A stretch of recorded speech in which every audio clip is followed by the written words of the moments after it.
Okay, Washington Wizards. Now here's a team that's gonna suck. I'm gonna just straight up say it. They suck. They suck, and the fact that they won as many games as they did last year speaks to how horrible the East is. Because there's no way a team like the Wizards should have won. They are not built to win. And let me explain. So they have a center in Marcin Gortat. The problem with Gortat is yeah, he blocks shots. But I'm telling you, teams are not afraid to go to the hoop on Gortat. So now you have to rely on your perimeter defense a lot more when you have a guy like Gortat in there. And although I really think John Wall is a supreme player, and they'd have to rely on him to supply a ton of perimeter defense. It's not going to work all the time. And honestly, Bradley Beal is not a great enough athlete or perimeter defender to be paired up with John Wall to be making up for the fact that they got, Marcin Gortat at the hoop. That's not, teams are not going to be afraid of Marcin Gortat. That's just a fact of life. And the fact that they pair him next to Nene, oh my goodness. I really am shocked that they won as many games as they did last year. Now, again, I want to reiterate this. Bradley Beal is a great basketball player. Nene is a great basketball player.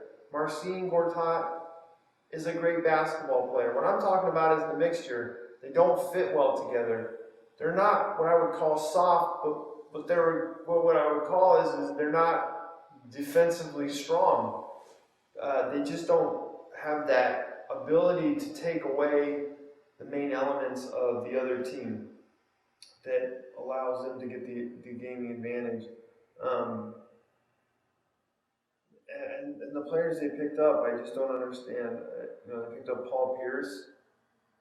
I love Paul Pierce. I have no idea what he does on the Wizards.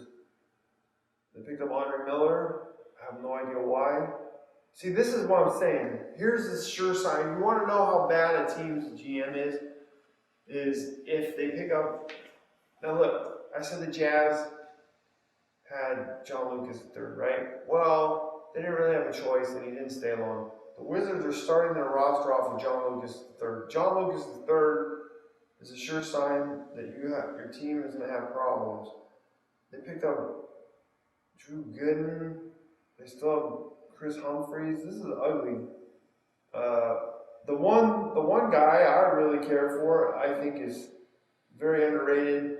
And again, on a team like this, who seems like such a mess, I don't even know if he'll even get a chance, is Glenn Rice Jr. out of Georgia Tech. He has shown the ability to defend the perimeter at a super high level. Now, offensively, I don't know what he's like so much. I don't think doesn't seem like he's all that great. But defensively, if you compare him with John Wall and have another floor spacer at the three, I don't know who that would be. Maybe Otto Porter. Although I'm not a big Otto Porter fan, he can shoot the light he can shoot. Then, yeah, on offense, that's pretty good. On defense, though, again, you got Nene and Marcin Gortat. That's not going to scare teams. No, unfortunately, it's not. And worse than anything in the NBA, the Wizards, aside from John Wall, they commit the ultimate sin of being boring. Boring. And there's about 29 other teams I would prefer to watch. No, 28. The only other team I'd probably rather not watch than the Wizards is probably the Nets. So anyway, that's my take on the Wizards. I really think that they're going to be shockingly bad, not to me, but to everyone else, based on the talent that they have on their team.